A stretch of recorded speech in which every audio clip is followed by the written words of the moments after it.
Hello बच्चों, कैसे हैं आप लोग। आशा करते हैं आप लोग अच्छे से होंगे। आज हम लोग बात करेंगे क्वाड्रेटिक इक्वेशन के बारे में। आज हम लोग डे 9 में है। हमारा जो मिशन बोर्ड 6 डे से चैलेंज चल रहा है उसमें हम लोग डे 9 तक पहुंच चुके हैं, जिसमें लोग डिस्कस कर रहे हैं क्वाड्रेटिक इक्वेशन को और समझेंगे ऑल द बेसिक कॉन्सेप्ट को। पहले समझेंगे क्वाड्रेटिक इक्वेशन होता क्या है, फिर हम लोग समझेंगे कि किस तरह के सवाल से पूछे आते हैं, क्या इसका पेपर जो पैटर्न बनता है बोर्ड्स का उसमें सवाल पूछने का इसका तरीका कैसा है, इस पे बेस्ड सवाल कैसे आते कैसे, ये हम लोग जानेंगे। सबसे पहली बात कि जो क्वाड्रेटिक इक्वेशन है, क्वाड्रेटिक इक्वेशन का वेटेज कितना है। हर साल इसका वेटेज थोड़ा सा फ्लक्चुएट करते रहता है। कभी ऐसा हुआ है कि इसका कभी 5 मार्क्स से सवाल आ गया, कभी ऐसा हुआ है कि 7 मार्क्स पहुंच गया। मतलब 5 से 7 के बीच में इसका वेटेज घूमते रहता है। इस बात का ध्यान रखना है कि इस चैप्टर का जो वेटेज है वो 5 to 7 मार्क्स का है। इस बात का ध्यान रखना है। मतलब इसका वेटेज बहुत फ्लक्चुएट करते रहता है।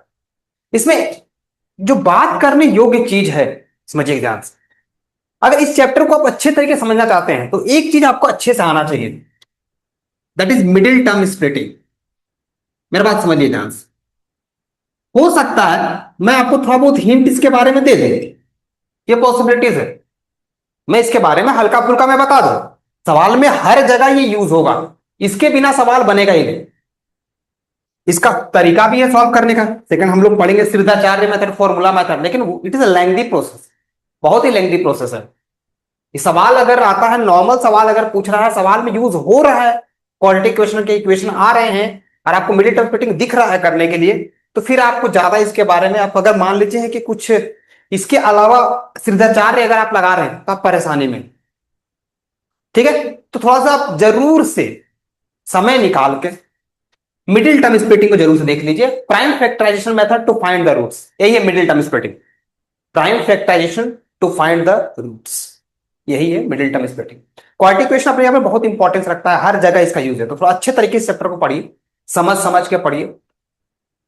ठीक, चलिए सबसे पहली बात कि हम लोग इस क्वाड्रेटिक इक्वेशन टॉपिक है उसको खत्म कैसे करेंगे, किस किस तरीके से नीचे जाएंगे, कैसे हम लोग अपने शेड्यूल को तय करेंगे। सबसे पहली बात हम लोग स्टार्ट करेंगे, पहली बात कि हम लोग समझेंगे क्वाड्रेटिक इक्वेशन होता कैसे,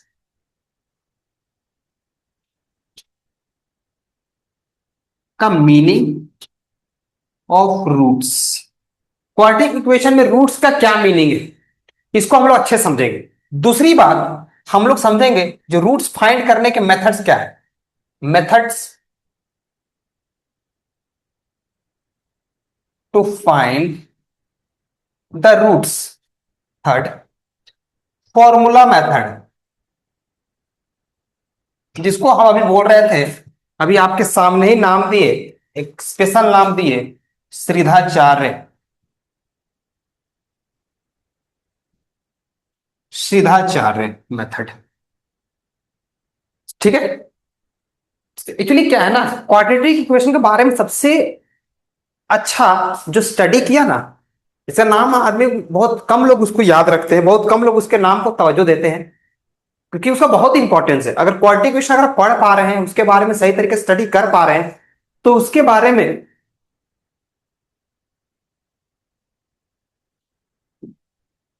अगर क्वालिटी में उसमें अच्छे से पढ़ पा रहे हैं और समझ पा रहे हैं उसको, इतना जो उसका कंट्रीब्यूशन है इसके पीछे, वो है अरब का एक बहुत अच्छा मैथमेटिशियन था, अल ख्वारिज़मी। ठीक है, इसी ने बहुत अच्छा इस पे स्टडी किया। जो आप पढ़ रहे हैं, इतना सारा स्टडी कर पा रहे हैं, सब उसी का देन है। नहीं तो क्वालिटी क्वेश्चन का इतना अच्छा कोई इंडियन नहीं देखे रखा है। अल ख्वारिज़मी ने जो इसको स्टार्ट तो उसी ने किया। इंडियंस का भी अपना कॉन्ट्रीब्यूशन है अपनी जगह पे, स्टार्ट तो उसी ने किया। ठीक है, तो अल ख्वारिज़मी का अगर आपको कंट्रीब्यूशन जानना है तो बहुत सही तरीके से समझिए, थोड़ा अच्छे तरीके से याद होना चाहिए, बच्चों को पता होना चाहिए कि इसका क्या क्या कंट्रीब्यूशन। पढ़ाई अपने अलग जगह पे, किसी का कंट्रीब्यूशन जानना अलग जगह पे, सेल्फ इंपॉर्टेंस को जानना अलग जगह पे। ठीक है, तो अल ख्वारिज़मी अपने यहाँ पे बहुत इंपॉर्टेंस रखता है इस क्वालिफिकेशन को बनाने में। ठीक है, तो ये हमारा ऑर्डर होगा। एंड लास्ट, इस पे हमारा थोड़ा ज्यादा ध्यान रहेगा, क्योंकि इस पे बेस्ड हम जो देखे हैं, जो हमको समझ में आया है, इस पे बेस्ड वन क्वेश्चन कंफर्म रहता है। एक क्वेश्चन कंफर्म 100% श्योर, श्योर हो जाएगी। And the fourth one and the most important, लेकिन ये ध्यान से बोलिए कि ये सब समझ में आएगा तभी जाके ये मजेदार होगा आपके लिए। कॉन्फिडेंस भी तो होना चाहिए, डायरेक्ट आप यहाँ घुस घुस जाएगा समझ में आ जाएगा, ऊपर सब निकल जाएगा। एंड लास्ट जो हमारा है वह है वर्ड प्रॉब्लम्स। ये भी एक क्वेश्चन होगा, एक क्वेश्चन ये भी होगा, ये भी वन क्वेश्चन होगा अपने जगह, एक क्वेश्चन को ये भी ले रहा होगा। ठीक है, अभी जो वर्ड प्रॉब्लम हम लोग किए लीनियर इक्वेशन में, पूरी उसी तरीके से रिलेट करेंगे, सिंपल वही होगा। ठीक है, हम लोग सिंपल भाषा में बात करेंगे, थोड़ा ऐसे नहीं, थोड़ा डिप्थ टच लेंगे, तो सिंपल भाषा में बातचीत करेंगे। ठीक है, सबसे पहली बात, सर क्वाड्रेटिक इक्वेशन होता क्या है, और इसके जो हमको मेन कह रहा है कि सर क्वाड्रेटिक इक्वेशन के बारे में बताइए, और सेकंड आप इसके रूट्स के बारे में बताइए। रूट्स या फिर याद कीजिए इसी को हम लोग जीरोस कहते हैं। मतलब हमको इसके बारे में अच्छा खासा ज्ञान हो गया कि सर क्वाड्रेटिक इक्वेशन होता क्या है और रूट्स क्या कहलाते हैं, तो हो सकता है कि इनको पढ़ने में हमको टाइम कम से कम देना पड़े और मेरे को कॉन्सेप्ट की क्लैरिटी मिले। हमारी बात को ध्यान समझिए एक बार अच्छे तरीके से। ज्यादा क्वेश्चन बनाने की जरूरत नहीं, कोशिश कीजिए कम से कम क्वेश्चंस बनाने की। ज्यादा क्वेश्चंस बनाने वाले लोग ज्यादा समझदार नहीं होते, और ज्यादा ऐसा नहीं कि कोई ज्यादा 100 सम्स पर डे बना रहा है या 50 सम्स पर डे बना रहा है, तो हो सकता है कि उसका मैथ्स बनाने का स्पीड में बदलाव हो जाए, स्पीड में बदलाव हो जाए। लेकिन अगर आपका कॉन्सेप्ट क्लियर हो गया है तो स्पीड अपने आप ठीक हो जाएगा आने वाले समय में। अगर कॉन्सेप्ट क्लियर हो जाए तो किसी भी टॉपिक में, ये बात समझ लीजिए, स्पीड अपने जगह पे है। कोई ऐसा नहीं है कि सवाल बोर्ड्स में कोई फर्क नहीं पड़ता कितने जल्दी मैथ्स बनाते हैं, ठीक है, स्पीड से कोई फर्क कोई मतलब नहीं बनता। 3 घंटा सफिशियंट होता है, आप आराम से पेपर बना के हाँ आधा घंटा का नींद भी ले सकते हैं। इतना आसान होता है पेपर बोर्ड्स, चिंता नहीं करना है। ये सब खाली फेक फैलाया जा रहा है। अभी देखिए एक आध को वीडियो वगैरह देख रहे थे कि बोला था पेपर बहुत टफ आने वाला है, पेपर बहुत टफ आने वाला है। ऐसा कुछ नहीं, पेपर बहुत आसान आने वाला है। आप केवल पढ़ के रखिए, टफ और इजी ये डिसाइड हो जाएगा आप कितना पढ़ के जाएंगे। आपका मेहनत ही डिसाइड करेगा, ये सब सोचना ही नहीं दूसरे की बातों को, समझ गए। आप केवल पढ़ते रहिए और कोशिश कीजिए कम से कम सवाल बनाए, ज्यादा नहीं। बाकी सब्जेक्ट को भी टाइम दीजिए, सभी सब्जेक्ट को। All subjects are equally importance. जैसे मैथ्स को आप टाइम दे रहे हैं वैसे हिंदी को भी दीजिए, इंग्लिश को भी दीजिए, कंप्यूटर को भी दीजिए, हर चीज को इक्वली टाइम दीजिए। सारे सब्जेक्ट्स को मिला के क्यूमुलेटिव रिजल्ट डिसाइड होता है। ऐसा नहीं केवल मैथ्स अकेले डिसाइड कर देगा कि आप 95% लेकर आ जाएंगे, ऐसा कुछ नहीं। ठीक है, तो थोड़ा ध्यान से आराम से एकदम स्थिर होकर पढ़िए एकदम। अभी आप ऐसे जगह पर खड़े हैं जहां पर आपको डिसाइड सही तरीके से करना होगा कि आपको किस तरह से अपने स्टडी प्लान को रेडी करना है। ठीक है, ध्यान रखिए। अब यहां से स्टार्ट होता है हमारा क्वाड्रेटिक इक्वेशन होता क्या है, उसके रूट्स क्या होते हैं। अगर ये दो बात हम समझ गए सर, तो हो सकता है कि इनको हमको रिलेट करने में तो परेशानी कम से कम होगी। हो सकता है कि हम फंसेंगे, पर थोड़ा सा हमको सॉल्व करने में थोड़ा सा टाइम लग जाएगा, ये भी पॉसिबिलिटीज है। हम फंसेंगे सॉल्व करते वक्त, रेस्ट्रिक्शंस बहुत सारे आएंगे, हम रिजल्ट तक नहीं पहुंच पाएंगे। द थिंग इज पहुंच पाना नहीं है, द थिंग इज कि हम उस चीज को ग्रैब कर पा रहे हैं कि नहीं, हम अपने आप को रेडी कर पा रहे हैं कि नहीं वहां तक पहुंचने के लिए, ये ज्यादा मान रखिए। ठीक है, सबसे पहली बात क्वाड्रेटिक इक्वेशन है क्या। जब भी आपको ऐसा देखने को मिले क्वाड्रेटिक इक्वेशन, ऐसा इक्वेशन जब भी आपको देखने को मिले ax+ ax² bx+c=0, the equation which is in the form of this is called quadratic equation. यहां इतना पहले दिमाग में बैठा लेते, ऐसा इक्वेशन जो इस तरह के फॉर्म में हो और इसका ए का वैल्यू जो होना चाहिए सर 0 नहीं होना चाहिए। मतलब एट द एंड कहना यह चाहता है कि सर ये एक कुछ नहीं है, एक पॉलिनोमियल है, एक पॉलिनोमियल है, एक क्वाड्रेटिक पॉलिनोमियल है, एक क्वाड्रेटिक पॉलिनोमियल। हर तो हम लोग समझे ना सर, क्वाड्रेटिक पॉलिनोमियल हम लोग उसको कहते थे जिसका मैक्सिमम पावर सर 2 होता था, और हम लोग मैक्सिमम पावर को एक नाम देते थे सर, उसको हम लोग कहते थे डिग्री। तो सर ऐसा पॉलिनोमियल जिसका डिग्री 2 होता है उसको हम लोग कहते हैं क्वाड्रेटिक पॉलिनोमियल। थोड़ा बेसिक्स पे निकलते हैं, ठीक है। तो ये कुछ नया नहीं है, क्वाड्रेटिक पॉलिनोमियल है, ठीक है। तो सर जितना ये डिग्री होता है उतना ही इसका रूट्स होता है। चलिए ठीक है, रूट्स भी कितना हो जाएगा इसका, तो रूट्स भी सर 2 हो जाएगा। तो एक रूट्स को हम लोग नाम देते हैं अल्फा, दूसरा रूट्स को नाम देते हैं बीटा। जितना डिग्री होता है किसी पॉलिनोमियल का उतना ही रूट्स होता है। तो एक रूट्स को नाम दिया अल्फा, दूसरे रूट्स को नाम दे दिया बीटा, ठीक है। चलिए आगे बात किया जाए, तो सर इसके भी मैक्सिमम पावर 2 है, इसका भी मैक्सिमम पावर जो है सर 2 है, तो इसका भी दो रूट्स होगा, एक रूट्स होगा अल्फा, दूसरा रूट्स होगा बीटा। तो सर ये रूट्स होता क्या है, पहले ये तो क्लियर कर देते हैं कि सर ये रूट्स की बात जो आप कर रहे हैं, ये रूट्स है क्या, ये क्या है, क्या नया चीज आया है दुनिया में? कुछ नया नहीं। ये जो रूट्स है एक ऐसा वैल्यू है किसका, एक्स का, जिस वेरिएबल पे डिपेंड कर रहा है एक्स। तो इस वेरिएबल क्यों, बहुत जगह आपको एक्स ही मिलेगा, इसे हम एक्स का नाम ले रहे हैं। It is a variable, it is a value of variable, कुछ नया नहीं है। It is the value of variable, जिस वेरिएबल पे वो क्वाड्रेटिक इक्वेशन डिपेंड कर रहा होगा, तो ये डिपेंड कर रहा है एक्स पे। तो ऐसा पॉलिनोमियल, ऐसा क्वाड्रेटिक इक्वेशन जिस पे, जिसका ऐसा क्वाड्रेटिक इक्वेशन का वेरिएबल का वैल्यू जिसको हम पुट कर दे और वो उसको सेटिस्फाई कर दे, मतलब इसका वैल्यू को सेटिस्फाई करने वाला वो एक्स का वैल्यू हम लोग रूट्स कहलाता है।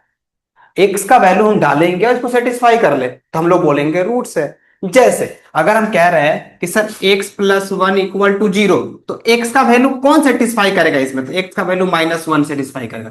तो -1 + 1 जीरो आ रहा है इधर देखिए। तो x का वह वैल्यू जिसको सेटिस्फाई कर लेता है उसको हम लोग रूट्स कहते हैं।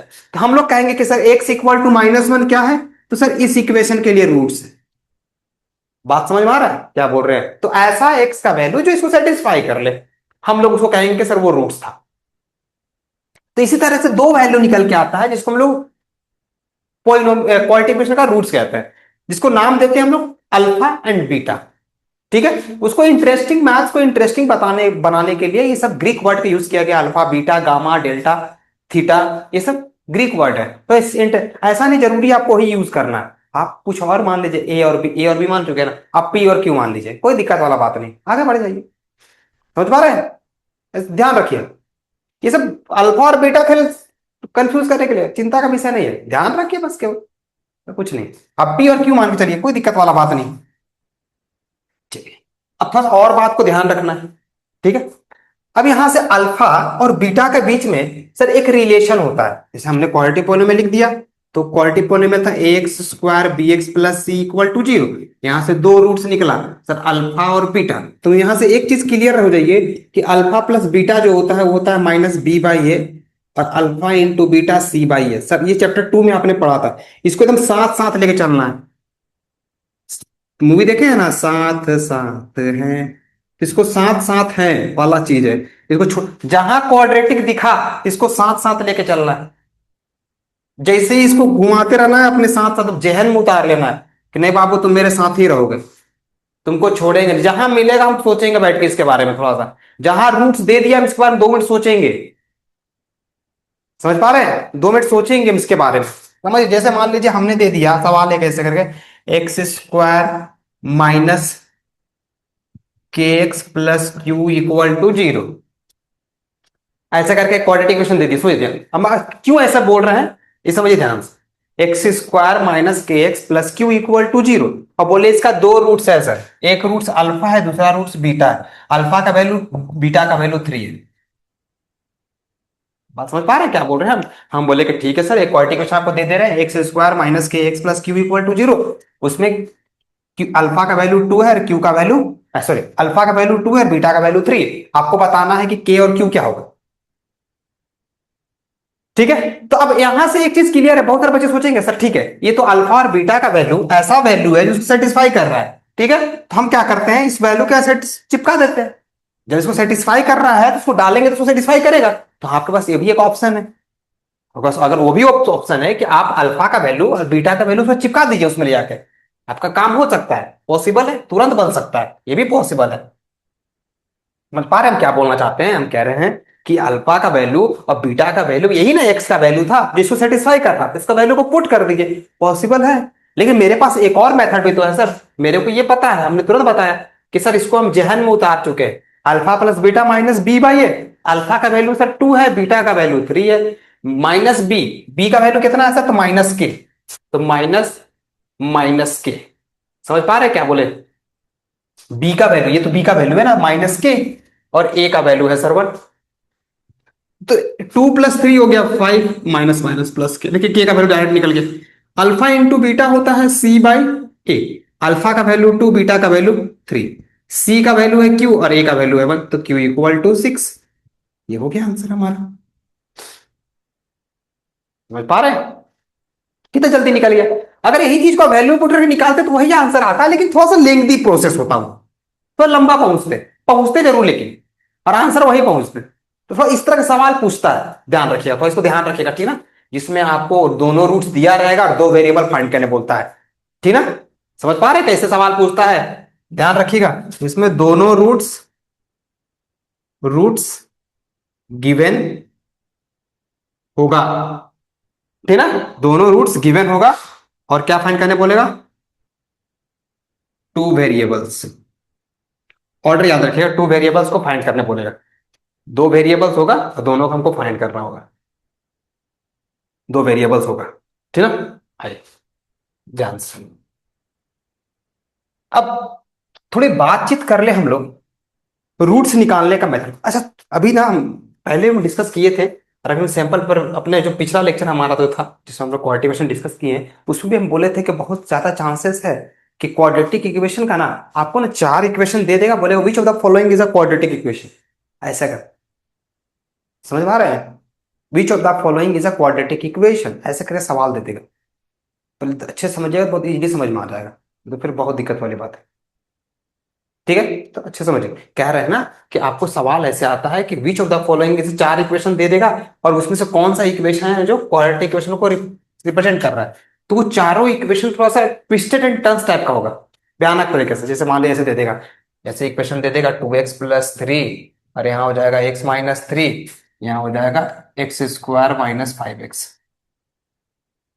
ठीक है। ऐसे करके ऑप्शन ए दे दिया, यहां से ऑप्शन बी दे दिया x+1 का होल क्यूब, यहां पर हो गया x³ + 9, ठीक है। ऑप्शन सी बोल दिया x² + 1, x-1, x² + 5,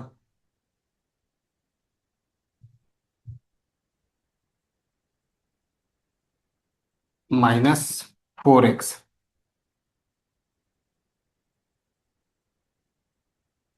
ठीक है। ऐसे, और ऑप्शन डी दे देगा, ऑप्शन डी दे देगा नन ऑफ दीज। बोले इसमें से कौन सा इक्वेशन है जो क्वाड्रेटिक इक्वेशन को रिप्रेजेंट कर रहा है, इसमें से कौन सा इक्वेशन है जो क्वाड्रेटिक इक्वेशन को रिप्रेजेंट कर रहा है।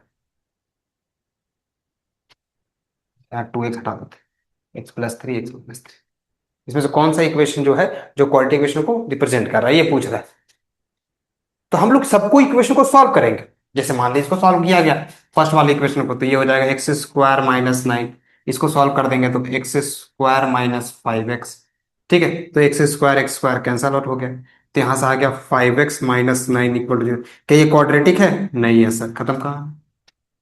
मतलब ये सवाल बहुत चांस है। अभी सैंपल पेपर जो 2025, अभी जो रिसेंट सैंपल पर कुछ दिन पहले सीबीएसई अपने वेबसाइट में डाला है 2026 का जो रिजल्ट ये एग्जाम को लेके, तो उसमें इस तरह के सवाल हैं। तो एक बार जरूर उसको देखना क्या है, मुझे लगता है इसके लिए प्रैक्टिस करने का रिक्वायरमेंट है। अगर बच्चे इसको अच्छे से समझ जाते हैं तो फिर ये सवाल उसके लिए झंडू बाम है कि सर क्वालिटी क्वेश्चन हम पहचान भी पाएंगे, ये तो हो ही नहीं सकता। ये तो मेरे पढ़ाई पे आखू है अगर हमको पहचान नहीं पा रहे हैं। समझ पा रहे हैं? तो ये सब चीज नहीं, मैं ज्यादा इस पर दिमाग नहीं लगाने वाला। मैं कह रहा हूँ कि इसको तो देख लीजिएगा याद से कि भाई इस तरह का सवाल भी हो सकता है। आप बहुत टफ सवाल बना रहे हैं और सवाल पूछा कि हो गया कि झंडू बाम सवाल दे दिया एकदम इजी से इजी, ठीक है ना। तो थोड़ा सा पता रहे कि a+b का होल क्यूब क्या होता है, सब चीज ध्यान करा, ठीक है ना। जैसे मान लीजिए सवाल इसका रहा, सेकंड वाला इक्वेशन देखिए, तो x+1 का होल क्यूब होता है a³ + b³ + 3ab, a+b, और यहाँ हो गया x³ + 9। देखिए x³ कट गया, अब यही दिख रहा है हमको, लगता है सही इक्वेशन है 3x²। क्योंकि बच्चे देखिए यहाँ x³ देखते ही बच्चे इसको छोड़ देंगे, बोलेंगे नहीं ये नहीं होगा, आगे बढ़ो। समझ पा रहे हैं? यहाँ x² देखेंगे, बोले अच्छा ये वाला हो सकता है, चलो यही आंसर हो सकता है, मार देंगे। लेकिन ये नहीं है आंसर। देखिए यहाँ पर भी x² कट जाएगा, यहाँ x², x³ है, फिर -x², अच्छा यहाँ पर +1 कर दे क्या, -x² कर देते इसको, चलिए ठीक है, अब ठीक है। कवरेज फॉर्मेशन कर रहे थे क्वेश्चन का, तो x³ -x² कट जाएगा, ये क्यूब बन जाएगा। हाँ, समझ पा रहे हैं? सही बोल रहा है ना, -x² अब तो नहीं होगा, सही यहाँ से ठीक। तो यहाँ देखिए यहाँ आ रहा है सवाल 3x² + 3x और यहाँ पर 9, देखो क्वाड्रेटिक आ रही है, सॉल्व करते ही हो जाएगा। 3x² plus 3x minus 8 equal, ये क्वाड्रेटिक इक्वेशन है, देखिए मैक्सिमम पावर 2 है, तो option B is the correct one. तो ऐसे करके सवाल पूछा गया है, ऐसा सवाल पूछा जाता है, मतलब बहुत इजी तरह का सवाल आता है, बहुत हार्ड सवाल नहीं पूछा गया इस चैप्टर पे बेस, लेकिन ऐसा नहीं है कि पूछा नहीं जा सकता, तो थोड़ा सा अपने आप को रेडी करके जाना है, ठीक है ना। तो बेसिक्स को अगर सही तरीके से क्लियर कर जाइएगा ना, तो फिर सवाल में ज्यादा दिक्कत नहीं होगा आपको बनाने में, कोई सवाल बनाने में प्रॉब्लम नहीं होगी, एक सवाल भी ऐसा नहीं होगा ऐसा बनाने में प्रॉब्लम होने पर। देखिए सुनिए, आज के लेक्चर में हमारा जो मेन मोटो है ना, मेरा जो है ना मेन मोटो जो है ना, आज का लेक्चर जो आपको समझाने का है, आज का लेक्चर मेरा मेन है कि इनको मेथड बताते कि कैसे हम क्वाड्रेटिक इक्वेशन को सॉल्व करते हैं, कोई भी क्वाड्रेटिक इक्वेशन का हम रूट्स कैसे निकालते हैं। ठीक है, अगला मेथड जो हमारा लेक्चर होगा उसमें लोग सिद्धाचार्य मेथड के बारे में पूरा समझेंगे अच्छे तरीके से, और सारे क्वेश्चंस को डील करेंगे। Method to find the roots, हमारा सबसे इंपॉर्टेंट जो मेथड है वो है फैक्टराइजेशन मेथड। ये है फैक्टराइजेशन मेथड है, ये फैक्टराइजेशन मेथड है जिसको यूज करके हम लोग रूट्स निकालते हैं। रूट्स अल्फा एंड बीटा, दो रूट्स निकलता है, तो फैक्टराइजेशन मेथड से यूज करके निकलता है। सबसे पहला आसान मेथड जिसको हम बहुत फेमस नाम जान जाते हैं, इसको हम बोलते हैं मिडिल टर्म स्प्लिटिंग। याद होगा, बहुत बार हम यही नाम से बोलते हैं, मिडिल टर्म स्प्लिटिंग ही कहते हैं हम। मिडिल टर्म स्प्लिटिंग करके हम लोग रूट्स निकालते हैं, ठीक है। समझिएगा ध्यान से, इसमें करना क्या होता है सर, अगर मान लीजिए हमको बहुत सारे बच्चे जो इस वीडियो को देखेंगे उनको मैक्सिमम बच्चों को पता होगा कि मिडिल टर्म स्प्लिटिंग क्या होता है, मैक्सिमम बच्चे, और जिनको नहीं पता है तो थोड़ा सा बेसिक्स को अपना उठाइए सही तरीके से। हमने बहुत बार डिस्कस किया है इसके बारे में, ऐसे नहीं सिंगल टाइम डिस्कस कर रहे हैं, क्लास 9 का वीडियो है उसमें भी डिस्कस किए हैं, क्लास 10 पे भी जो बेसिक्स का स्टार्ट हुआ था उसमें भी डिस्कस किए थे क्या होता है मिडिल टर्म स्प्लिटिंग। ठीक है, तो थोड़ा ध्यान से समझ लीजिए, पहले हर चीज आपको क्लियर होना चाहिए तब जाकर मजा आएगा। तो मिडिल टर्म स्प्लिटिंग होता क्या है, हम लोग रूट्स निकालने का मेथड होता है जिसमें क्या करते हैं, ऐसा कुछ होता है देखिए, जैसे हमारा क्वाड्रेटिक इक्वेशन ये है ना, ax² plus bx plus c equal to 0, इसमें करना होता है तो बेसिक सा कॉन्सेप्ट वही है सर कि a, ये वाला फर्स्ट टर्म और इसको मल्टीप्लाई करते हैं, a इंटू सी, मल्टीप्लाई कर दिए a इंटू सी, ये मेरा वैल्यू आ गया। अब b को ऐसे दो नंबर में तोड़ना है, ऐसे दो नंबर में बी को ऐसे दो नंबर में तोड़ना है, साइन जो साइन होगा depend on the this and this, जो साइन जो होगा एम और एन का वो डिपेंड करेगा एसी का क्या वैल्यू आया है और बी का क्या वैल्यू आया है। जैसे मान ली एसी का वैल्यू मेरा नेगेटिव आया है, तो ये एक को पॉजिटिव है एक को नेगेटिव है, तो नेगेटिव आएगा, समझिए ध्यान से, इंटू करके। तो जो बी जो है, ये जो बी का वैल्यू होगा, दोनों को ऐड करके बी होना चाहिए या दोनों को माइनस करके बी होना चाहिए, वो डिपेंड करेगा कि बी मेरे को कैसा बिहेव कर रहा है, वो मेरे को उसी पे डिपेंड करता है। ऐसे हम नहीं बता सकते कि माइनस करना होगा या प्लस करना होगा, वो डिपेंड करता है बी के वैल्यू। ठीक है, फर्स्ट थिंग ये होना चाहिए। सेकेंड बात, दोनों को मल्टीप्लाई करके सर एसी के बराबर होना चाहिए। दूसरी बात ये बोलना चाहते हैं, मेन मोटो मेरा ये, कोई भी इक्वेशन ले लीजिए आप, सिंपल पर सवाल लेते हैं आपको समझिए, पर इसको मिटा दिया जाए।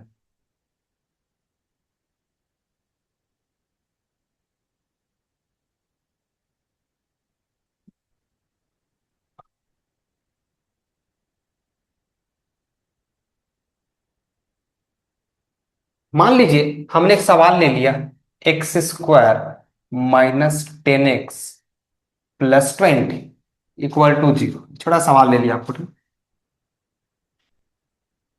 ज्यादा अच्छा है।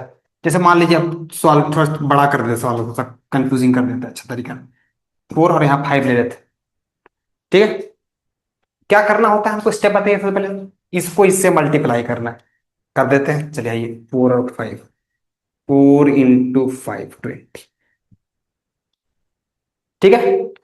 अब यहां से एक चीज क्लियर है, यहां से एक चीज क्लियर है सर, यहां हमको +20 मिला है ना, तो दो नंबर को हमको तोड़ना है, एक नंबर होगा मेरा m और दूसरा नंबर होगा n, और दोनों को इंटू करके कितना आना चाहिए मेरा, m इंटू n करके मेरे को 20 आना चाहिए। ध्यान से सुनिए मेरी बात को, समझ में आ जाएगा, बहुत इजी। मेरे को ऐसा दो नंबर चाहिए, दोनों को इंटू करके 20 आना चाहिए।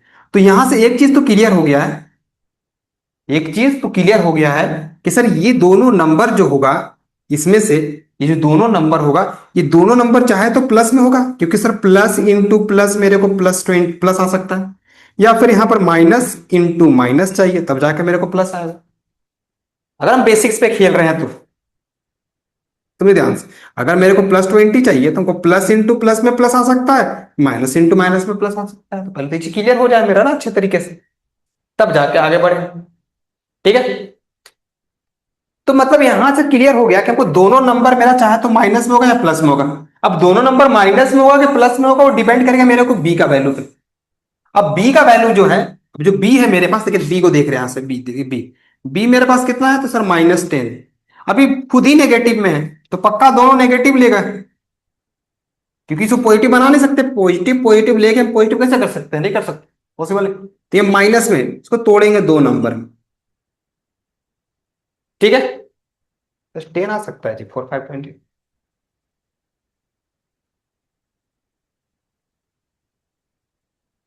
10 हम गलती तो नहीं ले लिए, 4 5 20 कुछ बदल देते हैं, क्या ले लें।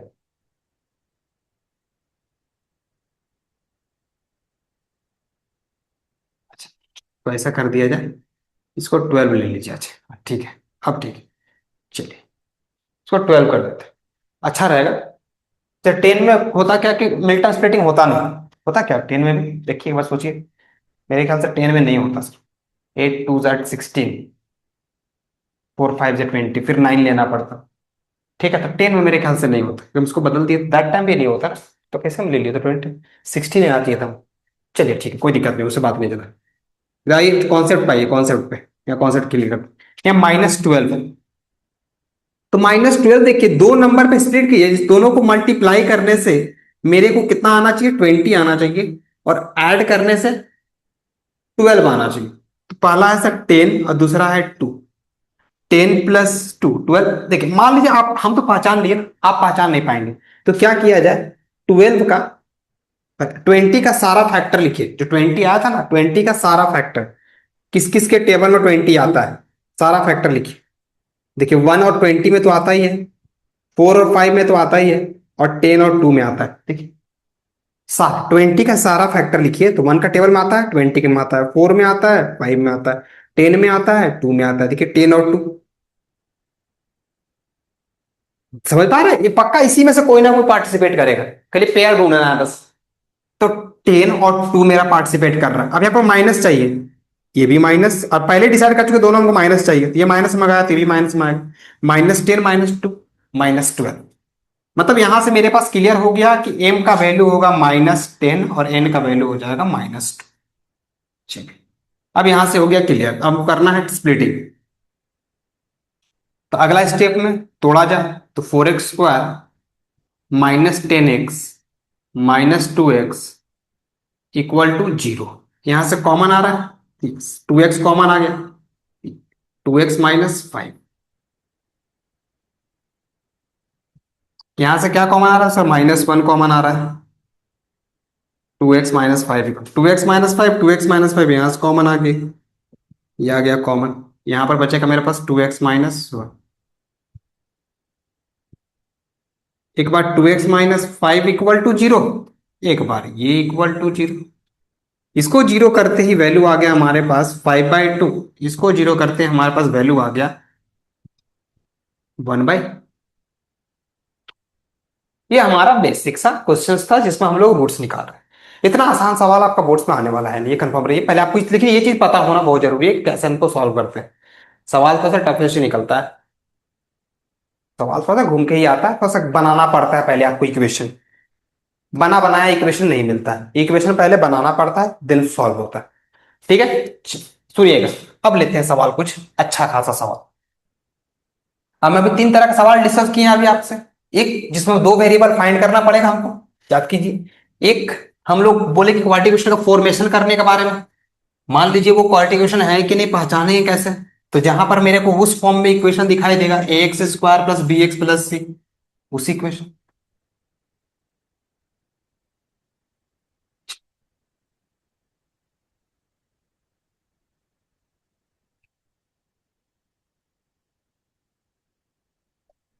सुनिए, अब एक सवाल ले लिया जाए,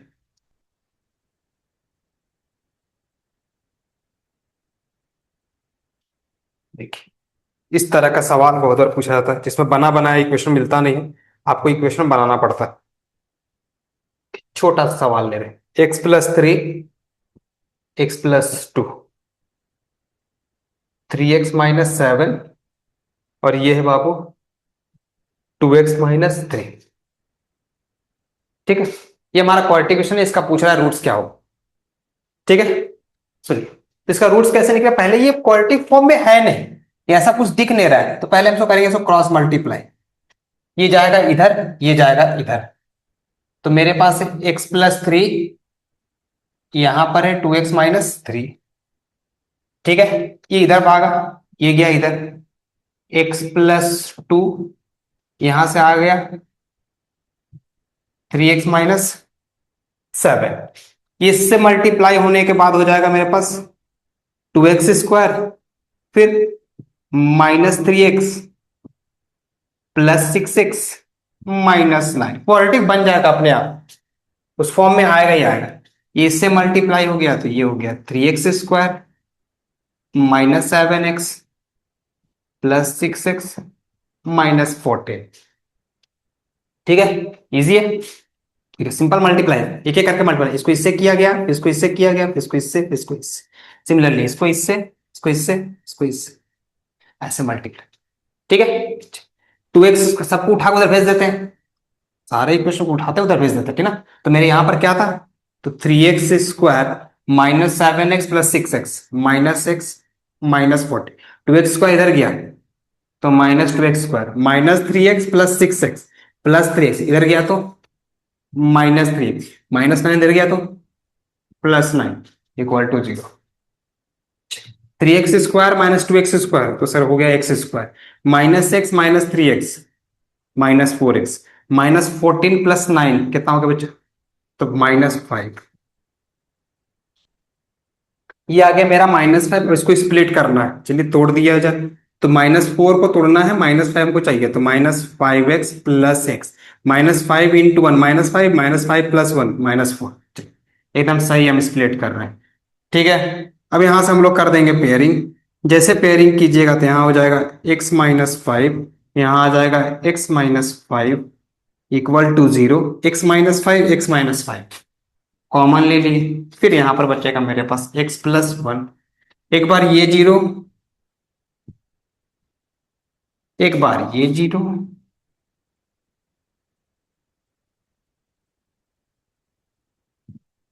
इसको 0 करते ही आपको वैल्यू मिलेगा 5, इसको 0 करते ही वैल्यू मिलेगा -। तो ऐसा ऐसा सवाल इतना भी, मतलब अभी हम पहुंच रहे हैं वहां तक, जैसे सवाल पूछे जाते हैं हम लोग वहां तक पहुंच रहे हैं, अभी नहीं पहुंच रहे हैं, अभी केवल प्राइम फैक्टराइजेशन पर ही बातचीत करेंगे, लेकिन सही तरीके से बातचीत करें। चांसेस है मेरा इस साल के बोर्ड्स में भी इस तरह का सवाल होने का, एक चांसेस है, बहुत चांसेस है। जो पैटर्न देखने को मिला हमको, जो सीबीएसई का जो भी सैंपल पेपर आया देखने के बाद, लगा नहीं कि बहुत टफेस्ट पेपर को बनाया जाएगा, पेपर को एकदम आसान बनाया जाएगा, हार्ड नहीं, केवल आप सही तरीके से सिस्टमेटिक वे से पढ़ते रहिए बस, ज्यादा सोचना ही नहीं पेपर के बारे में, पेपर कैसा आएगा नहीं आएगा वो नहीं, जो आपका प्लानिंग है, जिस प्लान के साथ आप पढ़ाई कर रहे हैं उसको फॉलो करते रहिए कंटिन्यू, वो अपने आप आपको सही रिजल्ट करके देगा। ठीक है, इधर उधर की बातों को ज्यादा सुनिए नहीं, उतना जितना सुनिएगा उतना परेशानी होगा। ठीक, सुनिए, अब जैसे कि मेरे पास ना, परेशानी कहाँ पर बच्चों को होता है मेरे बात समझिए, एक तो ये चीज है, ये तो ठीक है, जहां पर नंबर में बातचीत करना होता है तो बच्चे उसको इजिली सॉल्व कर पाते हैं, जैसे मान लीजिए हम यहां पर ये निकल के मेरा सामने आया, तो यहां से रूट्स निकालना बच्चों का बाएं हाथ का खेल है, यहां से बच्चे मैक्सिमम बच्चे 90% बच्चे कर पाएंगे, जो बच्चे नहीं पढ़े लिखे रहेंगे वही नहीं कर पाएंगे, यहां से 90% बच्चे इसको सॉल्व करके ला देंगे आंसर, ये तो कंफर्म हो जाएगी। अब वो चीज ज्यादा परेशान करता है बच्चों को, जहां पर ये जो है ना नंबर नहीं रहेगा, यहां पर मेरे पास कुछ अल्फाबेट्स आ जाएंगे, A B C D ऐसे करके कुछ कुछ आ जाए, इस अल्फाबेट में खेलने के लिए बोलेगा, बहुत बार आया भी है सवाल उसमें बेस्ट, दो चार बार सवाल ऐसा कुछ 2015 में आया, 2012 में आया, 19 में आ गया, 23 में आ गया, बहुत बार ये सवाल ऐसा आ गया, और प्राइम फैक्टराइजेशन मेथड से लिखा हुआ है सवाल, मेंशन किया गया कि solve by prime factorization method, find the roots by prime factorization method, मैं करा रहा हूं सवाल, दिखाते हैं आप। ठीक है, सुनिए सवाल कैसा है, दिखा रहे हैं आप, ऐसा सवाल है, तो आपको बेसिक सवाल ले रहे हैं, इस सवाल हम नहीं ले रहे हैं कि इसमें आपको परेशानी आ जाए। X square plus x minus a plus one plus a plus two equal to zero. ठीक है, इसी सवाल को पहले डिस्कस कर लिया जाए अच्छे से। ये हमारा सवाल है, यहां से हमको पूछा है कि रूट्स क्या होगा, वो भी प्राइम फैक्टराइजेशन मेथड्स। कैसे सॉल्व किया जाए, स्टार्ट करते हैं हम लोग। जो हम लोग को बताया गया, पहले इसको सिंपल इक्वेशन का फॉर्म में लेके आते हैं। तो सर ऐसा कुछ दिख भी रहा है, चलिए देखते हैं। बस देखिए ध्यान से। तो सर इसका प्रोडक्ट दिया हुआ है ना, वो मल्टीप्लाई करके। ठीक है, हमको एक प्रोडक्ट दिया हुआ है मल्टीप्लाई का, तो ध्यान से समझिए इसको। तो सर हम लोग क्या करते थे, समझते ध्यान से। जैसे हम लोग इसको इसको मल्टीप्लाई करते थे ना, और फिर इसको तोड़ते थे। तो वन को अगर हम तोड़ेंगे, तो वन इक्वल टू, अगर ऐसा लिखें ए plus two minus a plus one करते हैं, तो देखिए तो आ रहा है ए plus two minus a minus one. तो ए कैंसल आउट वन। समझ पा रहे, थोड़ा ध्यान से देखिएगा तो समझ में आ जाएगा। मेन यही है, बच्चे कोई कोई इसको मल्टीप्लाई करने लगेंगे।